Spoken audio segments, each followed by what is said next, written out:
तो आज की पहली बड़ी खबर की ओर हम रुख कर रहे हैं। विधानसभा सदन में खराब हुई फसलों पर ध्यानाकर्षण प्रस्ताव लाया गया और विधायक किरण चौधरी ने सदन में किसानों की कई समस्याओं को सदन के सामने रखा।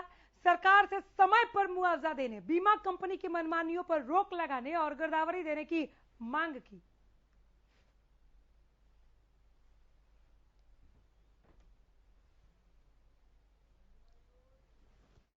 मौसम खराब हो जाता है तो सरसों की फसल पूरी तरह से और बर्बाद हो जाएगी। इसलिए माननीय सदस्य सरकार से अनुरोध करना चाहती हूं कि किसानों को इस बीमारी के बचाव के लिए जहां तक संभव हो सके इसकी दवाई मुफ्त में उपलब्ध करवाई जाए।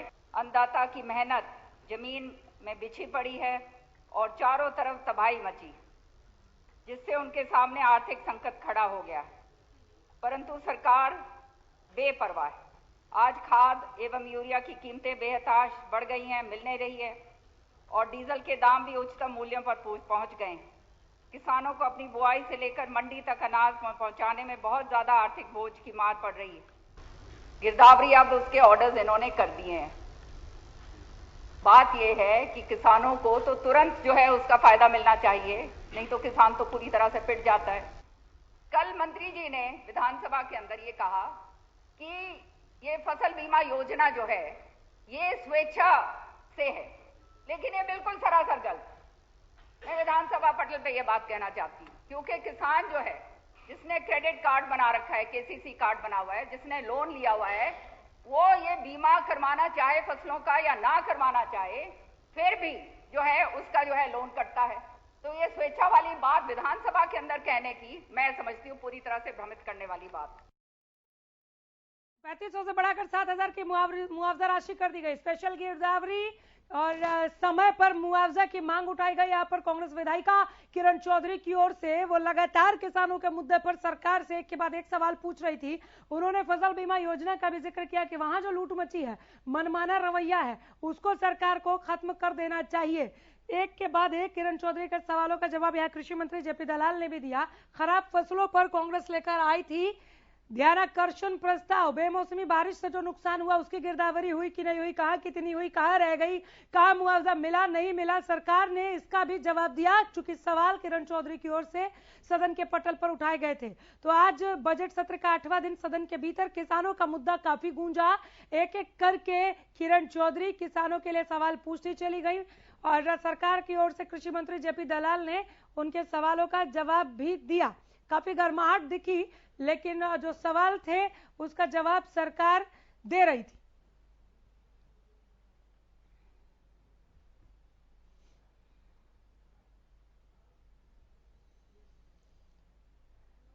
एमएलए जगबीर सिंह ने सदन में खराब हुई फसलों का मुद्दा उठाया, साथ ही गिरदावरी रिपोर्ट में गड़बड़ी को लेकर भी सवाल किए।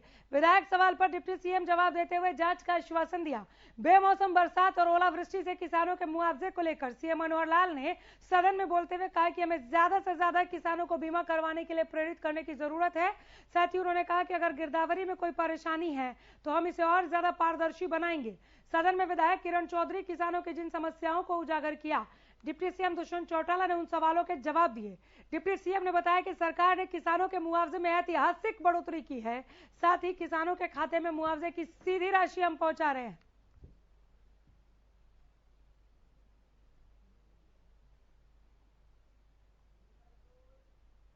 मेरा निवेदन यह है कि हम किसानों को भी इस बात के लिए प्रेरित करें कि वो इंश्योरेंस कराएं।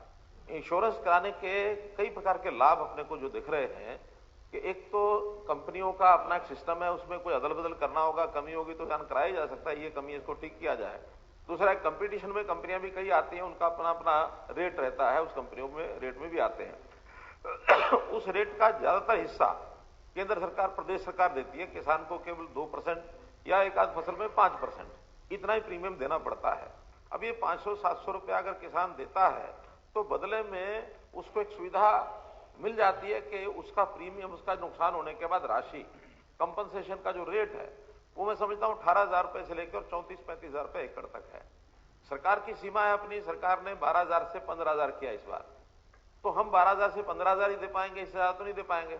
अगर इंश्योरेंस कंपनी के माध्यम से उसको मिलता है तो वो 18,000 से लेकर 35,000 रुपए तक मिलता है, राशि बढ़ती है। हम चाहेंगे कि अब आगे किसान स्वयं एक पोर्टल पर जब खराबा होता है तो उसको टाइम दिया जाएगा, 2 दिन 3 दिन में अपना उसमें एंटर करे और फिर उसमें टाइम निश्चित करके गिरदावरी करके उसका कितना खराबा है ये भी उसी पर अपलोड करेंगे ताकि पब्लिक को पता लगे। अभी क्या होता है, सरकारी सिस्टम में गिरदावरी हुई, स्पेशल गिरदावरी हुई, किसान को तब पता लगता है जब उसका मुआवजा सैंक्शन होता है कि मेरा इतना मुआवजा सैंक्शन हुआ। शिकायतें आती हैं और कई बार ये अन्याय भी हो जाता है किसान के साथ, तो इसको और पारदर्शी बनाएंगे ताकि किसान को ये तकलीफ न हो। फाइनेंशियल ईयर के अंदर सबसे बड़ी वृद्धि मुआवजे के जो आवंटन है प्रति परसेंटेज जो फिगर रखा हुआ है और ऐतिहासिक फिगर है कि 25 से 50% क्रॉप लॉस हो, 50 से 75% क्रॉप लॉस हो या 75 से ऊपर क्रॉप लॉस हो, उसके लिए हमारी सरकार ने 15,000, 12,000 और 13,500 5 एकड़ तक का क्रॉप लॉस के ऊपर मुआवजे की अनाउंसमेंट कर रही है। उस समय जनरल गिरदावरी चल रही थी जो कि 1 फरवरी से 1 मार्च तक प्रदेश भर में हर वर्ष होती है। 2 मार्च 2022 को डिस्ट्रिक्ट एडमिनिस्ट्रेशन को मेरे ऑफिस से ऑलरेडी चला गया है कि जहां जहां गिरदावरी कंप्लीट हो चुकी थी, रिपोर्ट सबमिट हो चुकी थी और उसके बाद क्रॉप लॉस हुआ है, उसकी विशेष गिरदावरी तमाम जिला अध्यक्षों को ऑलरेडी इशू कर दी गई कि जल्द कराकर उसका स्टेटस गवर्नमेंट को पुटअप करे कि जल्द से जल्द उन किसानों को भी हम मुआवजा दे पाए। तमाम किसानों के मेरी फसल मेरा ब्यौरा के माध्यम से अकाउंट्स लिंक थे और 661 करोड़ रुपया डिस्ट्रिक्ट एडमिनिस्ट्रेशन जैसे 561 करोड़ रुपया जैसे जैसे वेरिफिकेशन हो रही है उसको किसानों के खाते में ट्रांसफर कर रही है। कल तक की राशि में माननीय सदस्य के साथ साझी कर लेता हूं क्योंकि 9 लाख कुछ हजार किसान थे, अब तक 1,50,061 किसानों के खाते में 131.31 इतने करोड़ रुपया ट्रांसफर हो चुका है। 2018 जितना मुझे याद है एक अमेंडमेंट हुई और केंद्र सरकार ने इसको स्वेच्छा से किसान के ऊपर छोड़ दिया कि जो फसल बीमा योजना के माध्यम से अपने आप को कवर कराना चाहता है वो प्रीमियम भरे और प्रीमियम भरकर उसको मुआवजा दिया जाए। उपाध्यक्ष महोदय, निरंतर फार्मर्स जो भी सक्षम है वो अपनी क्रॉप को इंश्योर कराता है क्योंकि स्टेट गवर्नमेंट का 5 एकड़ तक का प्रतिबंध है क्योंकि हम स्मॉल एंड मार्जिनल फार्मर्स को तुरंत मुआवजा मिले इसके ऊपर प्रतिबद्ध है। मैं on the floor of the house ये कह रहा हूँ, उस गांव में 1 एकड़ की बुआई नहीं हुई रतनगढ़ गांव में, और रोजाना ये नहीं है वो मेन रोड पर भी गांव है, वो एरिया मेन रोड पर लगता है, सबको पता। सोनीपत जाते हैं रतनगढ़ में 2 साल से कोई बुआई नहीं, और जो धान की फसल थी आज भी वो खड़ी है, जो कटाई नहीं हुई कई किलो में, उसकी कटाई नहीं है, उसकी आज भी खड़ी है वो फसल, उसके जाकर चेक कर सकते। लेकिन इन्होंने दे दिया 160 एकड़ में बुआई नहीं, या तो नीचे कंट्रोल नहीं या सीरियस नहीं है, मतलब या तो इस टाइप के जब कई सवाल के जवाब आए ये नहीं और भी है, कोई नीचे कोई सीरियसली जवाब ही नहीं दे रहा। या तो इसकी कमेटी बना के आप अपने ऑफिसर्स को भेज दो। आज रतनगढ़ में कोई एकड़ बुआई हुई हो रतनगढ़ गांव की तो मैं on the floor of house जो आप सजा दोगे वो लेके नहीं तैयार कि डिस्ट्रिक्ट जो हमारे एडमिनिस्ट्रेशन है उससे रिपोर्ट आई है कि नॉन कल्टीवेबल है।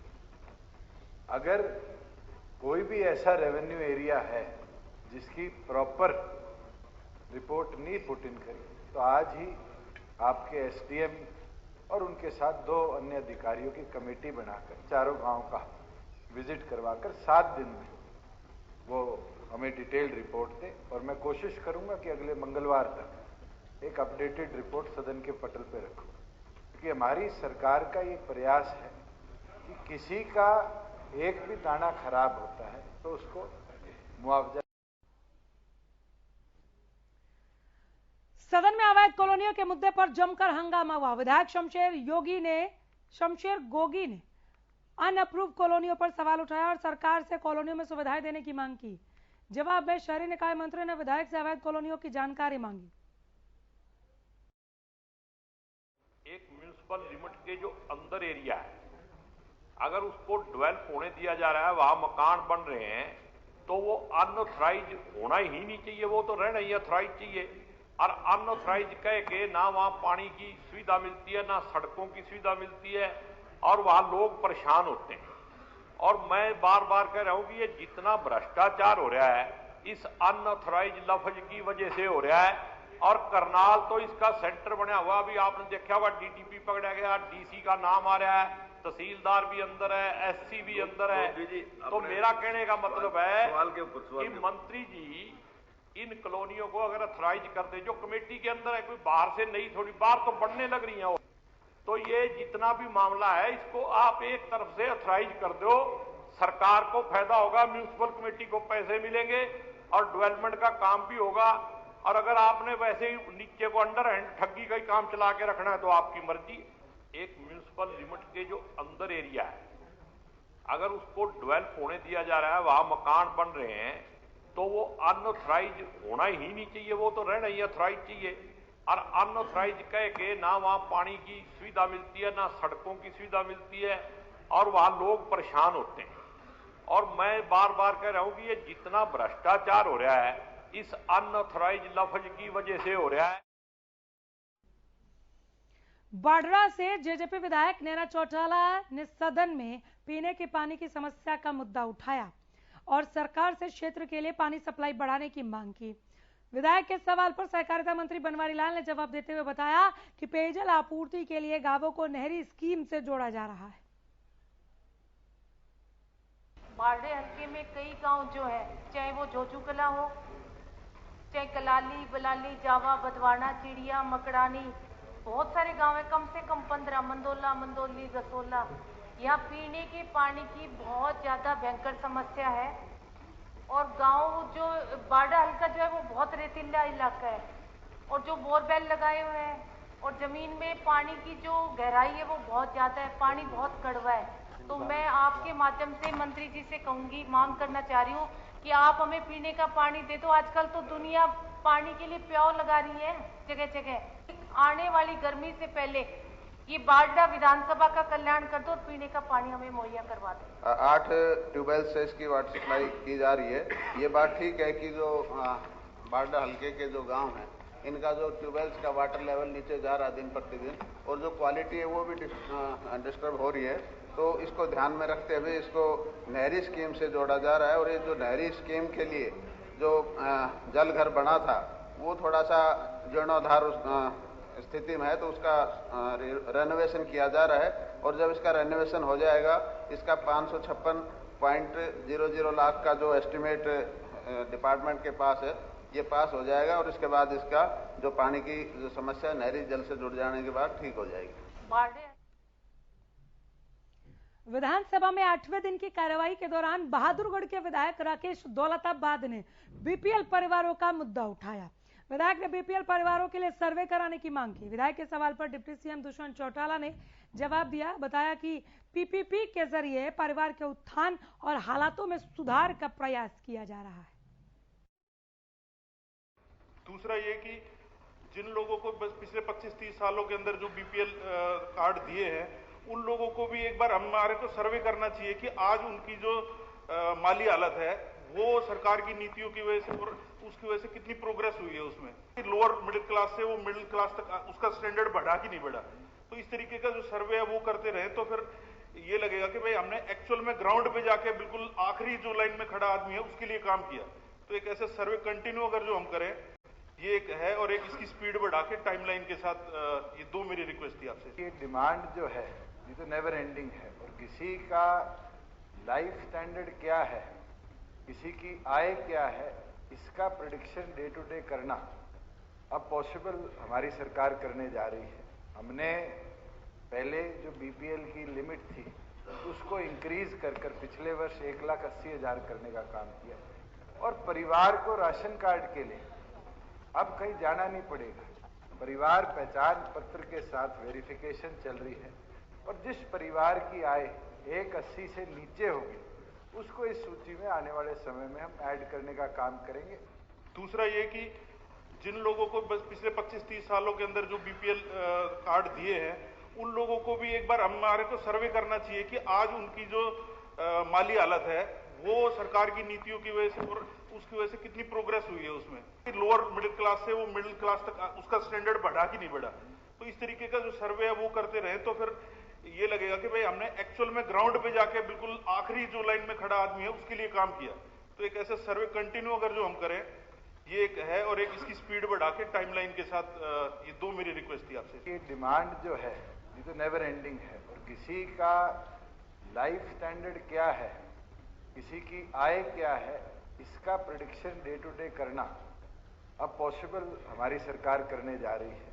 हमने पहले जो बीपीएल की लिमिट थी उसको इंक्रीज कर पिछले वर्ष 1,80,000 करने का काम किया, और परिवार को राशन कार्ड के लिए अब कहीं जाना नहीं पड़ेगा। परिवार पहचान पत्र के साथ वेरिफिकेशन चल रही है, और जिस परिवार की आय 1,80 से नीचे होगी उसको इस सूची